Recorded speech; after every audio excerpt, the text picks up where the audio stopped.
بسم الله الرحمن الرحيم الحمد لله رب العالمين والصلاة والسلام على أشرف الأنبياء والمرسلين نبينا محمد وعلى آله وصحبه أجمعين. أما بعد, on continue Inch'Allah notre série de cours sur la jurisprudence du mariage de Cheikh Salim al-Ruhaili hafidhahullah. Donc on avait fini tout ce qui est en rapport avec la demande en mariage, puis le contrat, ses conditions, ses piliers, pour que ce contrat de mariage soit accepté. Et là, le Cheikh après va commencer avec un autre chapitre par ce qui concerne les comportements à adopter lors du mariage et les sunnas. Et ce qui est bon de faire, ce qui est recommandé. C'est pas obligé, mais c'est recommandé. Ça fait partie des bons comportements, des traditions du prophète sallallahu dans le mariage.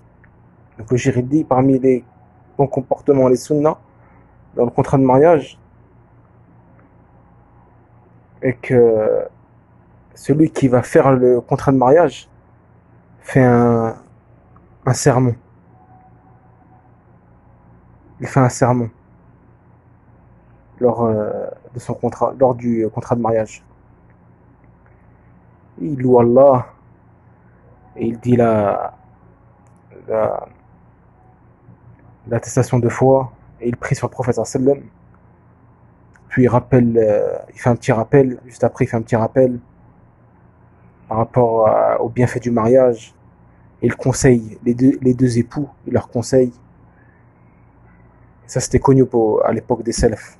Le Cheikh dit que ça c'était parmi les habitudes des salafs de faire ça. Et le mieux c'est qu'il commence par khutbat al-haja. Ça c'est recommandé. خطبة الحاجة المعروفة إن الحمد لله ونحمده ونستعينه ونستغفره ونعوذ بالله من شرور أنفسنا ومن سيئات أعمالنا من يهديه الله فلا مضل له ومن يضلل فلا هادي له إلى آخر jusqu'à la fin de خطبة الحاجة. Puis après il rappelle, comme on a dit, il fait un petit rappel sur les bienfaits du mariage et oriente les deux époux et les conseils, etc. Et ça c'est recommandé et non obligatoire. Et le deuxième comportement adopté lors du mariage, le Cheikh dit al-walima, c'est-à-dire le repas de noces. Ça ça fait partie des comportements adoptés et des recommandations et des sunnas à faire lors du contrat de mariage. Et le repas de noces, le Cheikh il dit c'est quoi? C'est préparer à manger lors de la fête ou bien lors du contrat de mariage et appeler les gens à ce repas. Et il est valide, il peut se faire, c'est-à-dire il peut se faire soit pendant le contrat de mariage ou bien après le contrat de mariage. Soit pendant le contrat de mariage, lorsque le contrat de mariage se fait, ou bien après, ou bien quelques jours après. Et le Cheikh dit le repas de noces, ce n'est pas une condition de la validité du mariage. Chez tous les savants, c'est pas une condition de la validité du mariage. Et c'est pas obligatoire chez la plupart des savants. Mais c'est une sunna fortement recommandée. Chez la plupart des savants, c'est une sunna fortement recommandée. Donc si l'époux délaisse le repas de noces, il n'a pas de péché. Chez la plupart des savants. Et certains savants, ça c'est une version chez les Malikites, et aussi une version chez les Shafi'ites, et aussi une version aussi chez les Hanbalites, disent que c'est obligatoire. Ce n'est pas une condition de la validité du mariage, mais c'est obligatoire quand même. S'il ne le fait pas, il a des péchés. Tout avec la validité du mariage, bien sûr. Mais il a des péchés quand même, parce que c'est obligatoire. Ça, c'est une version chez les Malikites, une version chez les Shafi'ites, une version chez les Hanbalites. Mais c'est pas ce qui est connu de leur école. Ça, c'est juste une version. Certains savants de leur école disent que c'est obligatoire. Et ça, c'est l'avis aussi de Cheikh Ben Baz parmi les contemporains et Cheikh Albani, que le repas de noces est obligatoire à l'époux. Donc là, on voit que les deux avis sont très forts. Malgré ça, Cheikh Suleiman, lui, il voit que l'avis le plus fort, c'est l'avis de la plupart des savants qui disent que c'est une sunna fortement recommandée et non obligatoire. Et le repas de noces suffit en fonction de la capacité de la personne. Et le repas de noces n'est pas une condition de sacrifier une bête. Et il n'est pas une condition aussi d'avoir de la viande. Mais plutôt n'importe quelle nourriture qui se mange suffit pour ce repas de noces. Et même si c'est pas un repas qui est cuit, même si c'est un repas froid ou bien, cela est suffisant pour accomplir la sunna, ou bien l'obligation en fonction des paroles des savants sur le jugement du repas de noces. Et le prophète sallam il dit au compagnon Abdurrahman ibn Auf qu'elle a l'agré lorsqu'il s'est marié. Le prophète sallam il lui dit fais le repas de noces ne serait-ce qu'avec une brebis. Le prophète sallam il dit à Abdurrahman ibn Auf, il lui dit lorsqu'il se marie, il lui dit fais le repas de noces ne serait-ce qu'avec une brebis. Puis dans un autre hadith, le prophète sallam Anas ibn Malik il rapporte, il dit je n'ai pas vu le prophète faire une walima, c'est-à-dire un repas de noces d'une femme parmi ses femmes. Je n'ai pas vu le prophète sallam faire une walima d'une femme parmi ses femmes comme la walima qu'il a fait lors de son mariage avec Zaynab, sa femme Zaynab, car il a égorgé une brebis. C'est-à-dire que Anas, là, le compagnon Anas, il rapporte, il dit que le repas était le plus important des repas parmi le mariage du prophète sallam, car il avait égorgé une brebis. Nous comprenons donc que dans les autres repas de noces avec ces autres femmes, le repas était moins qu'une brebis.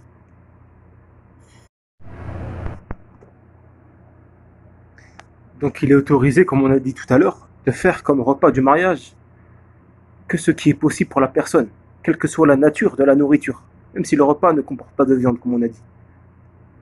Et la preuve dans cela aussi, Anas ibn Malik, le compagnon, rapporte, il dit le prophète sallam a résidé entre Khaybar et Médine 3 nuits, durant lesquelles le prophète sallam consomma le mariage avec Safiya. Donc Anas il dit j'ai invité les gens au repas du mariage du prophète sallam. Il n'y avait dans ce repas ni pain ni viande. Puis le prophète sallam a ordonné que les nappes soient étalées, où on y déposa des dattes. On y déposa aussi al-aqit, comme il dit dans le hadith, c'est-à-dire c'est comme du fromage et du beurre. Donc là on voit le repas de noces du prophète sallam lorsqu'il s'est marié avec Safiya. C'était quoi? C'était des dattes, du fromage et du beurre. Donc c'est pas obligé d'égorger, c'est mieux. Et c'est en fonction de la capacité de la personne en fait. Même si elle n'a pas les moyens pour égorger, un sacrifice, etc. Elle fait avec les moyens du bord, du moment qu'elle fait le repas de noces. Car le prophète sallam en fait ici là, en fait il revenait d'une bataille de Khaybar, la bataille de Khaybar contre les Juifs, qu'il venait de remporter. Et Safiya faisait partie des Juifs. Elle faisait partie des prisonnières. Lorsque le prophète sallam et les compagnons ont remporté la bataille, ils avaient sous la main des prisonniers. Parmi eux, les femmes et les enfants. Car les femmes et les enfants, les personnes âgées, on ne les tue pas lors du combat. C'est interdit de les tuer, de les toucher. À part les combattants mécréants. Et le reste, on n'a pas le droit de les toucher. Donc, Safiya, elle était la fille du chef des Juifs à Khaybar, des habitants de Khaybar. Les habitants de Khaybar, c'était une tribu en fait, une tribu juive qui s'appelait Banu Nadir. Et cette tribu-là avait un chef. Et ce chef-là, juif, de cette tribu, avait une fille, c'était Safiya. Donc lorsque le prophète sallam a remporté la bataille contre les Juifs à Khaybar, parmi les prisonniers, il y avait Safiya. Donc le prophète sallam l'a choisie parmi les prisonnières, car elle était blessée par ce qui venait de lui arriver. Donc le prophète sallam l'a demandé en mariage, et Safiya a accepté, elle est rentrée en islam, a accepté, s'est mariée avec le prophète sallam pendant le voyage, sur le retour. Et comme dot, le prophète sallam l'a affranchie en fait. Comme c'était une esclave, comme elle était prisonnière du combat, elle était esclave. Donc ici, le prophète sallam, comme dot, l'a affranchie en échange de la dot. Et donc sur le retour de Khaybar, en se dirigeant vers Médine, sur le chemin, en voyage, le prophète sallam a consommé le mariage avec Safiya et a fait le repas de noces en voyage, avec les aliments et la nourriture qu'on a cité précédemment. Et là, on peut voir aussi qu'il est autorisé au mari de consommer le mariage en étant en voyage. Ce n'est pas une condition de consommer le mariage chez soi. Donc voilà pour ce qui est de comment se fait le repas de noces et son jugement.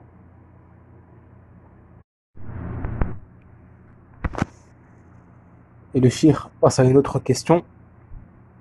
Quel est le jugement de répondre à l'invitation de ce repas de noces, si on nous invite?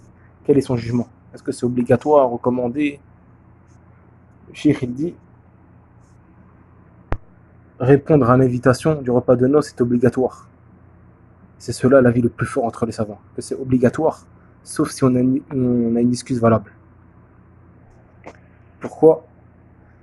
Car le prophète sallam il dit dans un hadith, il dit le pire des repas est un repas de noces dans lequel sont invités les riches et sont délaissés les pauvres. Puis il dit, et celui qui ne répond pas à l'invitation d'un mariage, il a alors désobéi à Allah et à son prophète. Donc là dans le hadith, le prophète sallam dit le pire des repas est un repas du mariage dans lequel sont invités les riches et délaisser les pauvres. C'est-à-dire qu'on n'invite que les riches et les pauvres, on les interdit de rentrer. Et on ne les invite pas et on les interdit. Puis après il dit, et celui qui ne répond pas à l'invitation d'un mariage, il a alors désobéi à Allah et à son prophète. Il a désobéi. Et le mot désobéi, dans le Coran et la Sunna, il est employé que pour un délaissement d'une obligation. Ou bien en faisant un péché. Ou en délaissant une obligation. Donc là, avec cette formule-là que le prophète sallam a employée, on en déduit que répondre à l'invitation est obligatoire, sauf en cas d'excuse valable.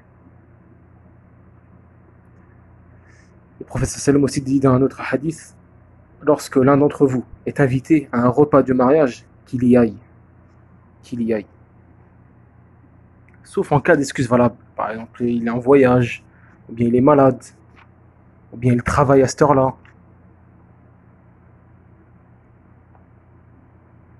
Et autres excuses considérées dans la législation. Mais par contre, le cheikh il dit, il est interdit de répondre à l'invitation lorsqu'il y a des désobéissances à Allah dans le mariage, qui viennent justement de ceux qui ont fait la walima, le repas de noces, que ce soit du mari ou bien de sa famille, etc. Quand par exemple ils mettent la musique, par exemple, il y a la musique, ou bien il y a de la mixité, il y a de la mixité, etc. Ici, il est interdit d'y répondre. S'il y a de la désobéissance à Allah qui vient de la part de, de la famille des époux et de l'époux, comme mise en place de musique, mixité, etc. Sauf, le cheikh il dit quoi? Sauf s'il a l'intention de faire arrêter cette désobéissance. S'il arrive à le faire, alors qu'il reste. Et s'il ne peut pas, alors qu'il retourne de là où il est venu. Donc ça, c'est une exception.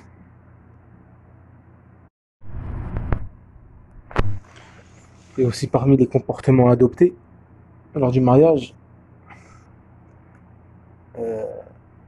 annoncer le mariage avec le tambourin et des chants pour les femmes.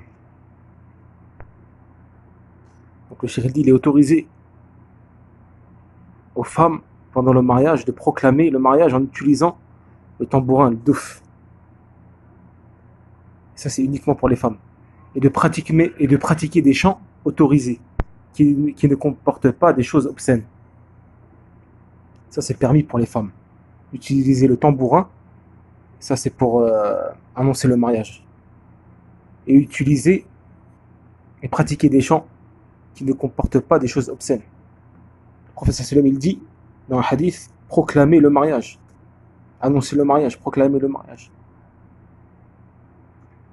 Et le prophète sallam aussi, il dit dans un autre hadith, la différence entre le mariage licite et illicite, c'est le tambourin. Ainsi que les chants autorisés, et ceci pendant le mariage. Donc on en déduit qu'il est autorisé d'utiliser le tambourin pour les femmes et de chanter des chants qui ne comportent pas de mauvaises choses, ni de choses interdites comme du shirk, l'association, des désobéissances, des choses obscènes. Et il n'y a pas de, le shirk aussi dit il n'y a pas de mal à ce que les hommes entendent le son du tambourin et des chants des femmes. Il n'y a pas de mal à cela.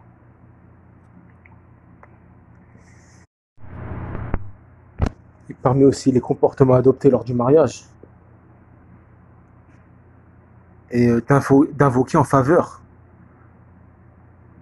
de l'époux et de son épouse lors de la walima, du repas de noces, ou bien lorsque l'on croise le marié quelques jours après.